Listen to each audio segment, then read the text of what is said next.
Hi, guys. So, what we're looking at today is we're looking at really turn of the century education. This is one of those where if you've ever said, why do we have to go to school? What's the point? Whoever decided we had to do this? Why do we have to go to school? Well, I'm going to answer hopefully some of those questions today. And this is again another situation where hopefully when you hear this stuff, it's not totally foreign to you because you're living it. You're actually experiencing what we're talking about today, and you have been really at least since kindergarten. Some of you are probably in preschool, and so really it's kind of the same system that we use now, mandatory school, or you have to go to school for a certain time, and that really starts at the turn of the century. And when you look at this classroom here, obviously you see little kids, you see a chalkboard. It's kind of funny how technology changes, but when we think of school, school in 100 years kind of looks the same. And again, technology is different. And you could even say what the kids are wearing here. I don't know if you guys dressed in dresses and wore ties to school when you were in elementary school. I doubt it. But really, the concept of school is still the same. And again, technology changes. Look at how we're doing this lesson. So what we see is why then? Why, like, what is going on that's making school suddenly become a thing? Several factors. First of all, the mass amount of immigrants that we had coming to the United States. Think of Joseph and Shannon, coming from Ireland. The mass amount of workers that are now adult workers that the factories can hire. So the need for little Johnny up here that we talked about before, the need for Johnny isn't really a need anymore. And so now what we have is we have adult workers that are able to do all of these jobs and fill all of these jobs where we don't necessarily need the little kids working anymore. And so other things were starting to happen too. By the time you reach the 1900s, there were child labor laws. People started saying it's not right that kids this young are working in a factory from this age, that the life expectancy of these two boys here is not going to be very long. And what was it physically doing to them? They're not being educated. And so really you're setting them up for a pretty horrible life if you're making little Johnny work at age 6 years old. And so child labor laws started coming into this as you had more adult workers available. So they kind of coincide. It was we have more immigrants available, more adult immigrants available. So why do we need kids? And kids shouldn't be there in the first place. And so that kind of all starts happening in the early 1900s. And so what you have then is, well, if the kids aren't going to work, then where are the kids going to be? And you can't just necessarily have them out in society kind of loose. And so even in today's world, guys, we see this with COVID, with what we've gone through with going remote with schools or going hybrid, that parents, especially with little kids, parents need school because that's someplace that their child goes while they go to work. And so, yes, you learn and everything else, but also I don't want to say school is babysitting, but it kind of is. And so a lot of parents, frankly, in the early 1900s are like, what are we going to do with our kids? And so this is where it's, well, how about if we educate them? How about if we turn this picture here into this scene down here? And why don't we give them an education? And so that's kind of where all of this came from. And the thought was, and really, when you think about even going remote with you guys, I have teenage kids, so I don't worry about leaving them home. And I know that they are going to do what they need to do. And so once you reach a certain age, well, it's okay if you're not going to school. Think early 1900s. It's okay if you're not going to school. Maybe you can work now. And I'll get to that here in a minute. So really, it's the little kids that kind of drive this at first. And what are we going to do if Johnny is going from working in the factory like this to this scene here? Then what exactly are we going to do? Side note, really fast. Notice there's a woman teacher here. And if you think about all of the teachers you've had in your lifetime, I'm going to guess the majority of them are women. And even today, 74% of all teachers are women. So I'm in the minority of my profession, being a man. The reason that women were hired as teachers at first in the early 1900s was if you think about it, what do women do, or what have women been doing in this time period? They've been watching kids. And so the thought was the motherly instinct that women should be the ones who are actually caring for the children in school. So that's kind of where the stereotype of teachers being women kind of came from. So now what's going to happen? Well, if you think about elementary school, okay, when you go to elementary school, first of all, elementary school then is 8 to 14 years old, okay? And if you think about the grades of that, that's about third grade through eighth grade, okay? Third grade through eighth grade you're going to school. And before, if you're saying, so okay, so what if I'm not if I'm 5, 6, 7 years old, I'm not going to school? No, you're probably being watched by someone. And so 8 to 14, third grade through eighth grade was considered at that point you're old enough to actually start learning and start learning now. We know today's world that it's different. Some kids start learning how to read when they're 2 or 3. And so now, what were they learning in school?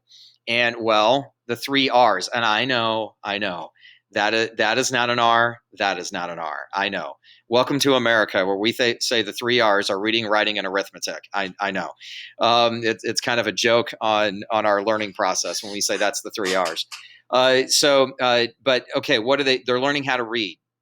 They're learning how to write. And honestly, I can tell you even now, 100 years later, I can tell you the key to a lot of learning is reading and writing, and that you've got to be able to comprehend. You have to be able to write down your thoughts. Why do you think I have you guys write essays? And I want you to be able to write your thoughts down and to be understood on paper. And so that's part of it. And a lot of times these kids here, and if you notice, these are immigrant kids. They all are holding different signs saying what they are. This is kind of their ethnicity is what they're holding. But there's an American flag in the background.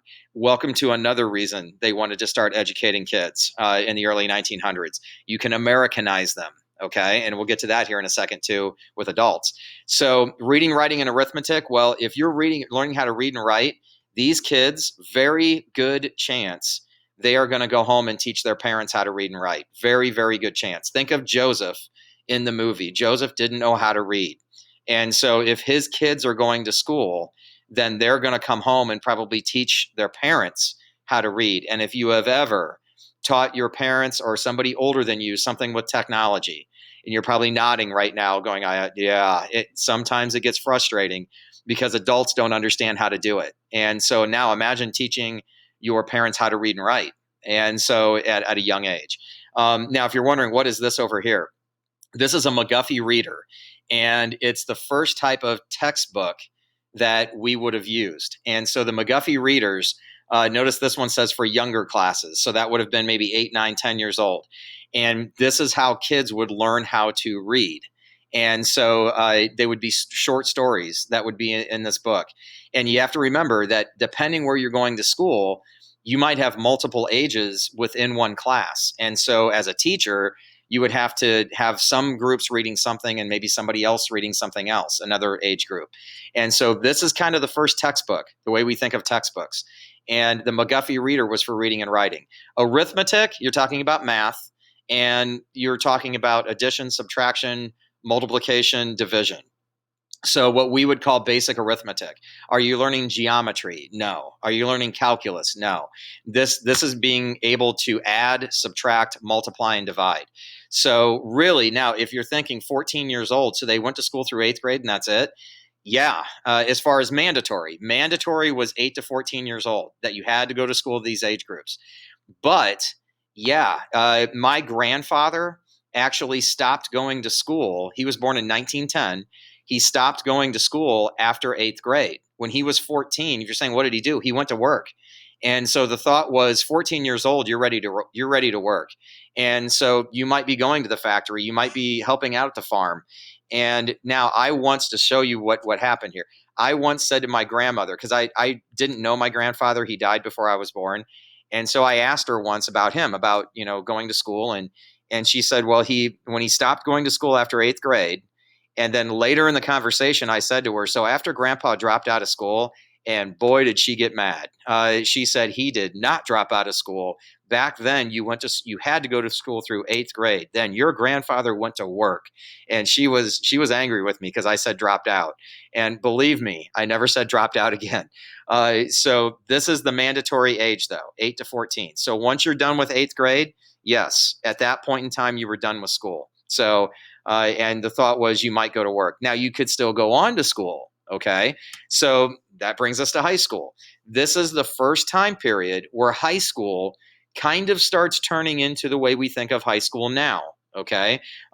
This is a class picture that was taken. Again, look what they're wearing. But I'm guessing this might have been maybe the schoolmaster. We would call him a principal in today's world. But here's a class picture from the early 1900s. And no, the graduating class is not that big, not at all. But here's the thing. By 1900, 500, a half a million students are suddenly going to high school past 14 years old, past 8th grade. Now, why? And well, it could be a variety of things. First of all, maybe you want to broaden your education. So history class, the class you're currently in, would be offered in high school. Civics is kind of current events. It's kind of what we do with current events, learning about now, learning about society. Think about it. If you had immigrant students, you took a civics class to actually learn about America. And so that kind of makes some sense. English would be more of language arts, more of writing like papers now, rather than just knowing how to write. You would be writing detailed papers. And then the final thing on here, industrial courses. Yeah, some factories at the early 1900s started saying, maybe you don't have to graduate high school, but I need you to go to high school, take these 2 industrial courses on machinery. Once you've taken those courses, come back and I'll hire you. And that way I don't have to train you anymore. And so, guys, we do this in today's world. We have community colleges. Think of Terra that we have down the road from Tiffin. You can go take a couple classes at Terra, be certified in something, and then go get a job. And so it's the same idea. So that's kind of where high school was going. And if you're saying, what is this picture down here? Sports teams. This is a soccer team. 1904. Okay. So this is a soccer team from 1904. And so we start actually having sports. And so it's slowly morphing into the way we think of high school now. And I say slowly because not everybody was doing it. If you're saying a soccer team with 6 people, yeah. But again, it's a step in that direction. But not everybody had to go to high school, and it wasn't mandatory. So now, African Americans, you probably just heard my tone of voice change. Unfortunately, we have segregation running rampant in the early 1900s. And if you notice here, less than 1% of African Americans will be in high school. And if you look at these 2 pictures here, if I take you back to that elementary school, if you just look at the actual school for a second, looks kind of new. If I have you look at this room here, it looks kind of modern for the time period, like a new school was built. Okay, now look at these schools. A lot of cities, especially in the South, this is Jim Crow laws. We've talked about segregation before. Well, they started setting up all white schools that were brand new. And if you were African American, you were segregated, and you were probably going to a school that looked like this. Obviously, you can tell it's not equal. It is not equal at all. The facilities aren't equal. And then, of course, the money behind how are these children going to get the books they need, going to get the materials they need? And so again, it was not equal at all. And something will happen that I'll talk about in a second that will help. But a lot of times, if you were African American in the early 1900s, you were going to have to find a private school that was probably started by an African American in order to go to school. So again, this is part of the problem in the early 1900s. And guys, I can't stress this enough. If you purposely do not educate a part of the public, you purposely don't let them go to school, you are setting them up for failure. You're telling them where their place in society is. And I'm not saying this because I'm a teacher, but obviously I feel this because I'm a teacher. You will go as far as your education takes you. So if you drop out of high school, you're setting yourself up. Then on the other side of that, if you wind up getting a degree, well, you're setting yourself up for something else too, for something good. And so if society is purposely telling a group of people you can't go to school, you're setting them up to not be able to do what they want. And so again, the ugly part of this equation too. Now, on keeping that in mind, if you were an immigrant, they set up night school for you. This picture here are immigrants coming in. Well, here's a picture of immigrants in night school that some high schools, notice where they are again. It's a newer school, and notice the color. Okay. Well, immigrants were allowed to go to night school to become Americanized. Do you need to learn English? We'll teach you in night school. Do you need to learn math? We'll teach you in night school. And notice here too, and again, from what we talked about last time, the right way to live. We'll teach you how to live as an American. But this is the point.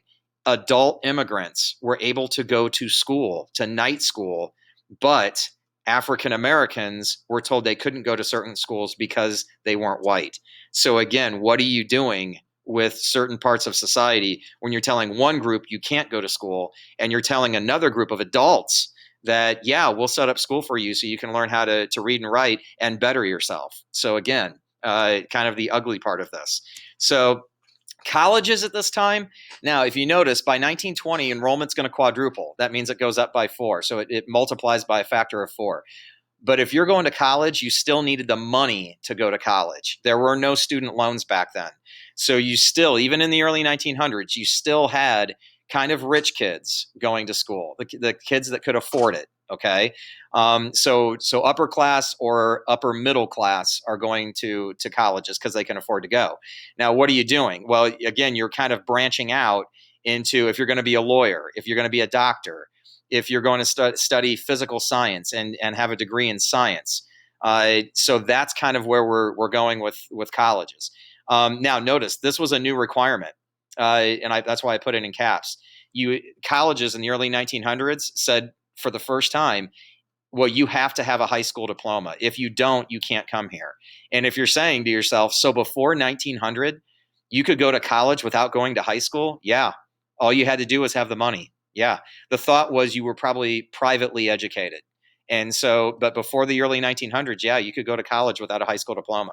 So, but this will change things. Having the high school diploma will change things. I wanted to throw this picture in here too. This is a dorm room from the early 1900s. And if you've ever seen a dorm room now, there's some similarities. I don't know what college she goes to, but it evidently starts with a W. And so you might see, if I took you into when my son went to Bowling Green, you would see BG stuff on his walls and maybe a pillow or something like that and pictures, but it's a lot more elegant than I think of a dorm room that I lived in. But again, the first time that you have dorm life is really, as we think of it, is going to start in the early 1900s. But again, you had to have the money in order to do this, and I can't stress that enough. So still, the kids that are going to college are the kids that come from families that can afford it. Now, African Americans, Booker T. Washington is an African American. This is him right here. Notice he's holding something to let you know he knows how to read. He was educated and he saw what was going on. If I go back to here, he saw what was going on with education and basically segregation. So what he decided to do was he was going to start his own school. And his school was in Tuskegee, Alabama, and he called it the Tuskegee Institute. And at the Tuskegee Institute, this was a private school. So it was private money that was running the school. But African American students could attend for free. And what he basically would say is, what do you want to study? You tell me what you want to learn about, and we'll do it. So if it's common work skills for a factory job, we'll do it. If you want to get a teaching degree, so you can teach in schools, and now that was kind of unheard of at the time period. I have a teaching degree, but that was kind of unheard of, that you were going to have a teaching degree. We're going to teach you how to be a teacher. And it's like, well, Booker T. Washington wanted to do that. His belief, and that's the first bullet point here, his belief is that racism and segregation would end the more African Americans were educated. So, in other words, the more we're educated, the more we can get out in society and be a part of society and show people that we need to end racism and segregation. Now, unfortunately, here we are, in our current time, and we still have these things. But hopefully you can understand what he was thinking, that if you're educated, if you're contributing to society in different ways, then that's going to help end racism, help end what people think African Americans are capable of. And I got to tell you, this picture up here, the reason I added this one, this is at the Tuskegee Institute. This is George Washington Carver right here. And he was a student and later a teacher at the Tuskegee Institute. He invented peanut butter. So if you like peanut butter, that's the guy you can thank for it. And he invented peanut butter at the Tuskegee Institute. So a little side note there, that again, maybe we don't have peanut butter if Booker T. Washington doesn't start the Tuskegee Institute. So the key thing is this: that what we're looking at as we look at the early 1900s in school, if you're, and I'm zipping back, if you're a little kid, you're mandatorily going to elementary school from 8 to 14 years old. You're learning how to read, write, and do math, basic math. Okay. If you're in high school, high schools are growing, but you might be there to basically take a couple industrial courses for a factory job, or maybe you're preparing yourself for college. If you're in college, you're probably looking at being a lawyer, a doctor, something that in today's world we would think it's a higher education degree, that type of an idea. But you had to be able to go, you had to have completed high school to do that. And then of course minorities are still struggling to keep up with having an equal shot at education as to what white students were getting. And that this argument will keep going throughout the 20th century, and we'll keep talking about this. So that's where we are. And that's why you have to go to school. All of a sudden, little kids don't have to work in the factories anymore. If we go back to this one, little kids don't have to work in the factories anymore. And so what are we going to do with them? We're going to send them to school. So that's why you have to go to school. And I don't think it's a bad thing. I'm thankful for it too, because I'm a product of this. Working from age 6 in a factory, I wouldn't want my own kids to do that. And I don't think I would have wanted to do that. And remember, after my grandfather was done at 14 and went to work after 8th grade, remember, he didn't drop out. He went to work. We'll talk to you guys soon.